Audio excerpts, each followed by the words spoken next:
రోజు డబ్బల్ పట్టుకెళ్తావు, ఏ రోజైనా కొద్దిగైనా ఇచ్చావా అని ఇలియానాని మహేష్ బాబు అడుగుతారు కదండి ఫ్రెండ్స్. మాత్రం మనల్ని మాత్రం ఎవరు అడగరులేండి. కానీ వీడియో స్కిప్ చేయకండి, ఎందుకంటే ఇందులో ఉండే బెనిఫిట్స్ ఏంటి, ఇందులో ఉండే న్యూట్రిషన్ వాల్యూస్ ఏంటి అని చెప్తాను. మనకందరికీ తెలుసు గోధుమ రవ్వలో ఫైబర్ తక్కువగా ఉంటుంది, ఎందుకంటే ఇప్పుడు అన్ని పాలిష్ పడిన రవ్వాలే మనకు మార్కెట్ లో అవైలబుల్ గా ఉన్నాయి. కాబట్టి మనం మల్టీగ్రెయిన్ వెజిటేబుల్స్ వేసుకొని కంపల్సరీగా ప్రిపేర్ చేసుకోవాలి. ఈ రెసిపీలో నేను మా ఇంట్లో మ్యాగీ మసాలా ఉంటే వేసాను ఫ్రెండ్స్, వెరీ టేస్టీగా ఉంది. ఎంతమందికి ఇష్టం ఉప్మా అంటే?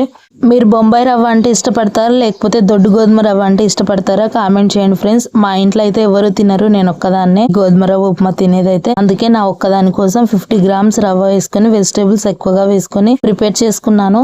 ఇందులో ఆయిల్, వెజిటేబుల్స్ అన్ని న్యూట్రిషన్ వాల్యూస్ చూసుకుంటే 400 లో క్యాలరీలోనే మనకైతే టిఫిన్ అయితే ప్రిపేర్ అయిపోతుంది. ఎక్స్ట్రా మనం చట్నీ తీసుకున్నామంటే గనక 100 క్యాలరీ టిఫిన్ మనకి ఇదైతే వెరీ టేస్టీగా ఉంటుంది. వెజిటేబుల్స్ వేసుకొని తీసుకోండి. ఉట్టి రవ్వ చేసుకుంటే గ్యాస్ ఫామ్ అవుతుంది. ఎంతమందికి ఈ విషయం తెలుసు కామెంట్ చేయండి ఫ్రెండ్స్. ఇంకా ఎవరైనా ఛానల్ సబ్స్క్రైబ్ చేసుకోకపోతే సబ్స్క్రైబ్ చేసుకోండి. వెళ్లే ముందు లైక్ ఇచ్చి వెళ్ళండి. మోర్ ఇన్ఫర్మేషన్ కోసం లావణ్య హెల్త్ అవేర్నెస్ ఛానల్ చూస్తూ ఉండండి ఫ్రెండ్స్.